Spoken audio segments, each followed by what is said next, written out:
Working as an assistant to the Saudi royal family. Working for royal families. Writing this chapter really brings back a lot of fond memories.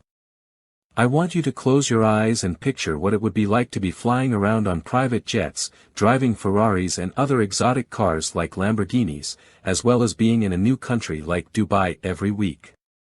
Years and years of very hard work were finally parlayed into the wildest ride of my life, working for the Royal Saudi Family, RSF. I lived the kind of fantasy that many multimillionaires would envy. I guess the best part of being an assistant to the rich and famous is that I get the perks without having to pay the price, monetarily speaking. A private jet, mega mansion, super yacht, and a fleet of exotic cars can set someone back more than $200 million. But as an assistant, I get to ride the wave without going into debt. Not a bad deal.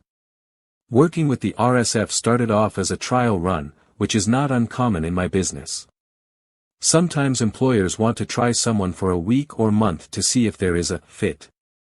Because of my solid reputation, I was given the chance. It started like this: I was awoken by a phone call in the dead of night. Rubbing the Sandman from my eyes, I answered in a groggy whisper. The voice on the other end was a familiar one, a contact of mine on the other side of the world. "Get dressed," he screamed, "you're working for the Royal Saudi Family in 6 hours." "I am," I exclaimed in a dreamlike state. This, my friends, is how the roller coaster ride started. As it turns out, my future Royal Saudi Family boss was arriving in Los Angeles and was without his assistant in tow. My secret contact, who shall remain nameless, had presented me as the maverick Top Gun of all assistants in Los Angeles. A lifetime of hard work, I thought, led me up to this moment. Now it was going to be my job to prove to myself, and my future boss, that it was not all in vain. I had to meet my boss at a private airstrip at Los Angeles Airport at 10 o'clock that morning. My favorite suit was wrinkled, so I had to rush to the 1-hour dry cleaners to get it pressed. It goes without saying that it is never done in 1 hour, even though that's what they advertise. They opened at 9, so I delivered my suit and an extra $20 bill with the stipulation it be done in 30 minutes, which it was. At 9:30, from West Hollywood, I needed to be at the airport, which is 40 minutes away and possibly more with heavy traffic.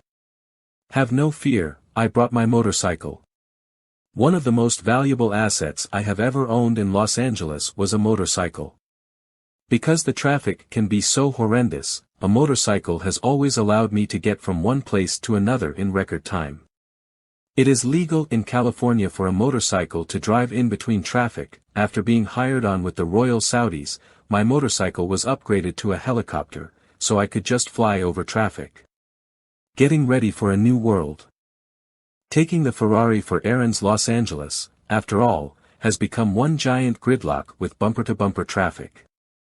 Anyone who lives in Los Angeles knows everyone measures distance in minutes, not miles.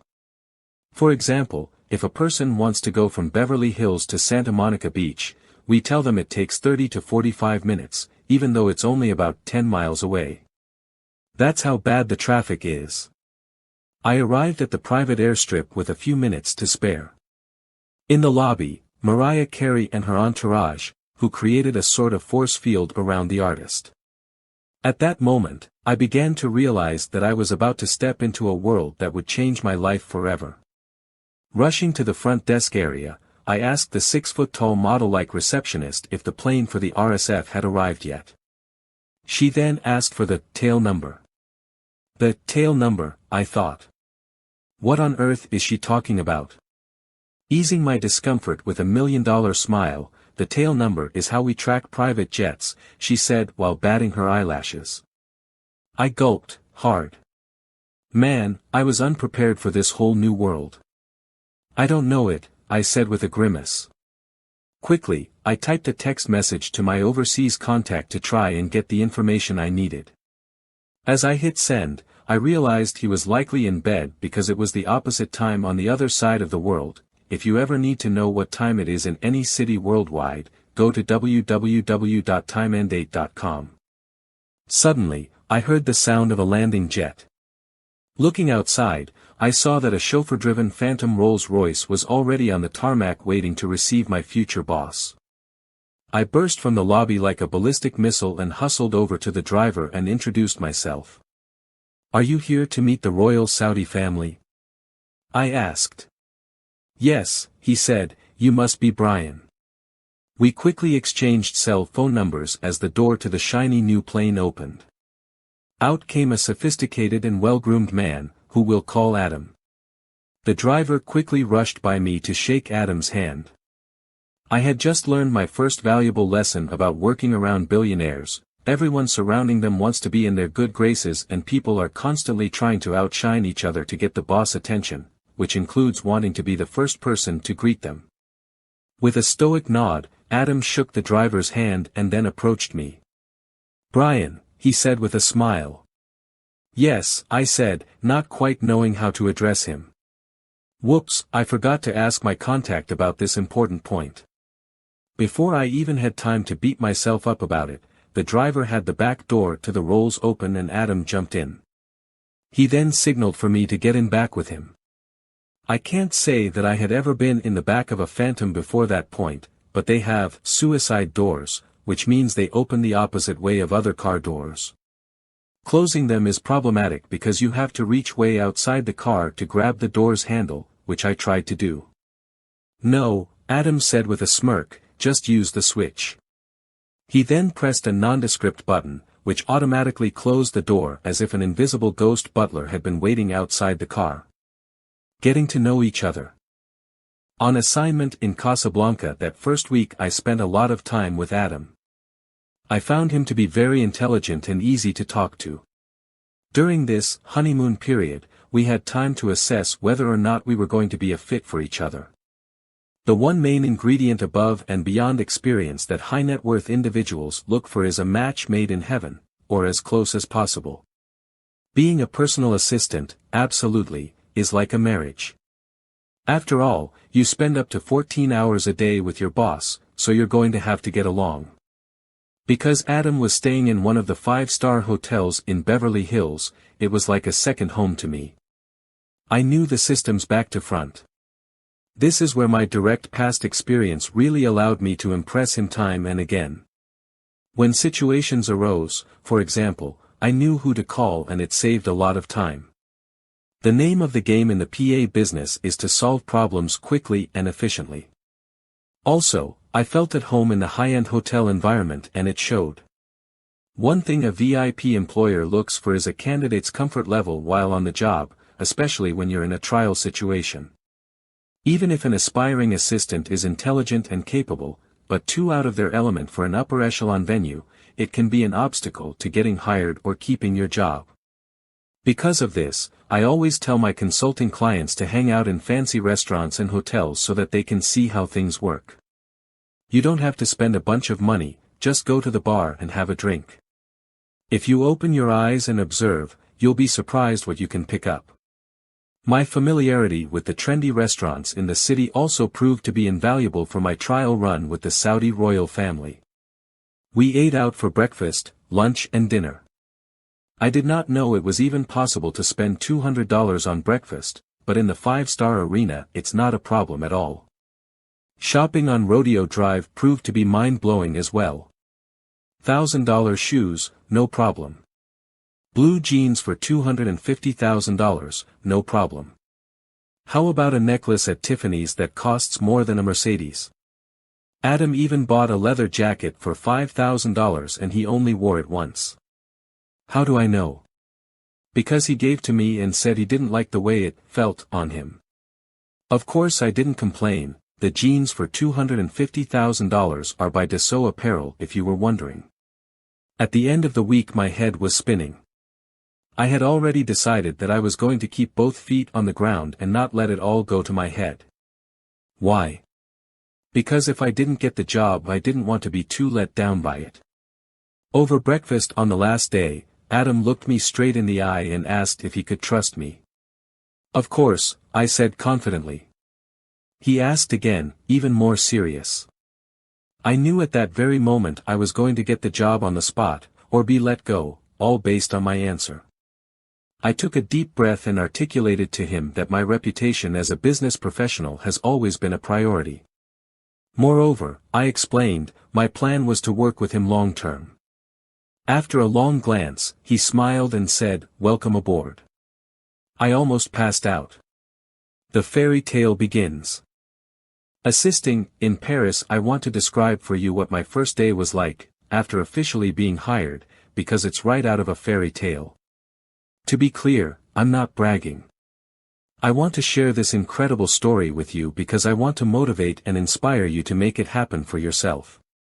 Anyway, back to the topic at hand.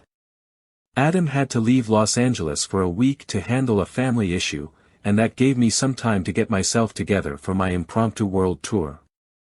Luckily, I didn't have any pets or a significant other at the time, certainly, one issue that is often a deal-breaker for aspiring assistants.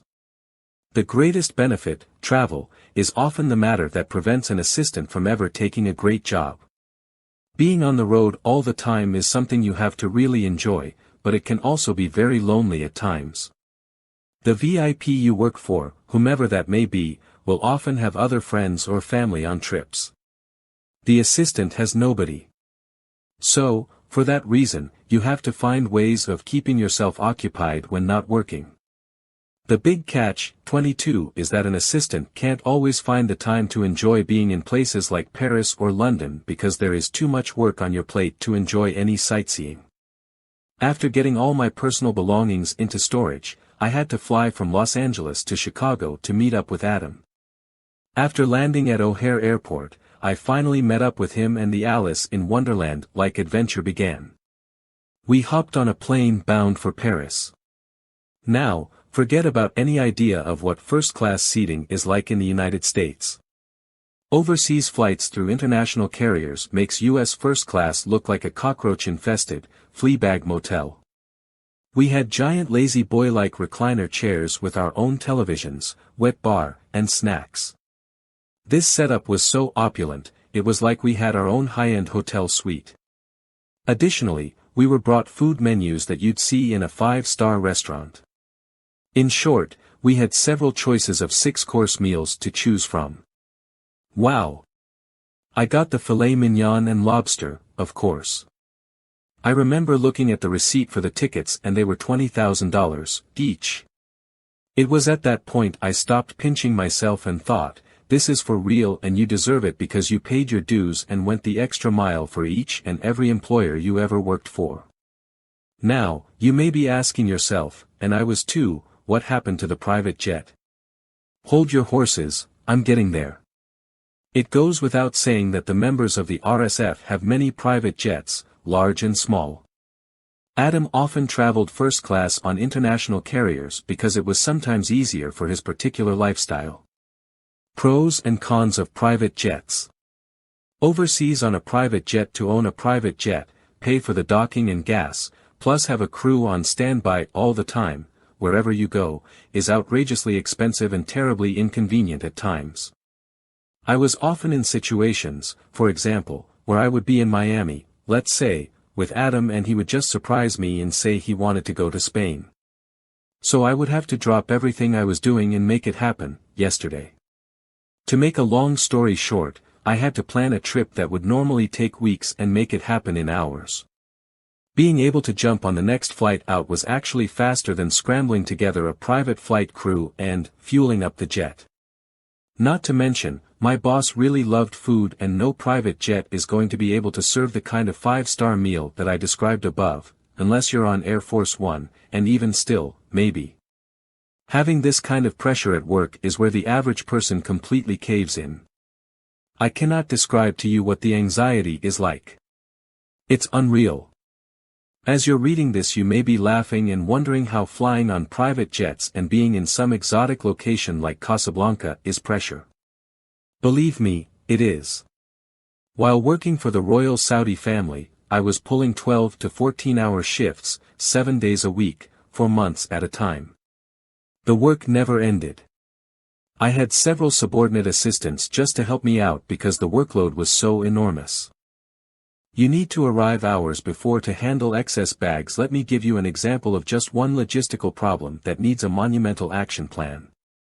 When Adam was traveling with, let's say, 6 family members, each one of them had 10 to 15 bags.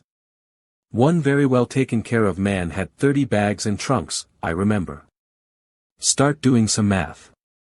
I had to hire a team of people just to be in charge of the luggage whenever we went somewhere. Each place we went, I had to buy an extra hotel suite at $1,500 a night just to hold all of the luggage. Then we had to have maids unpack and iron all the clothes and figure out which rooms the clothes went to.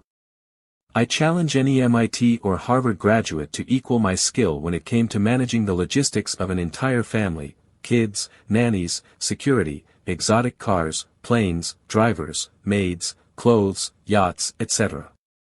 The list is virtually endless. Are you beginning to see why some assistants that work for billionaires make up to $250,000 a year?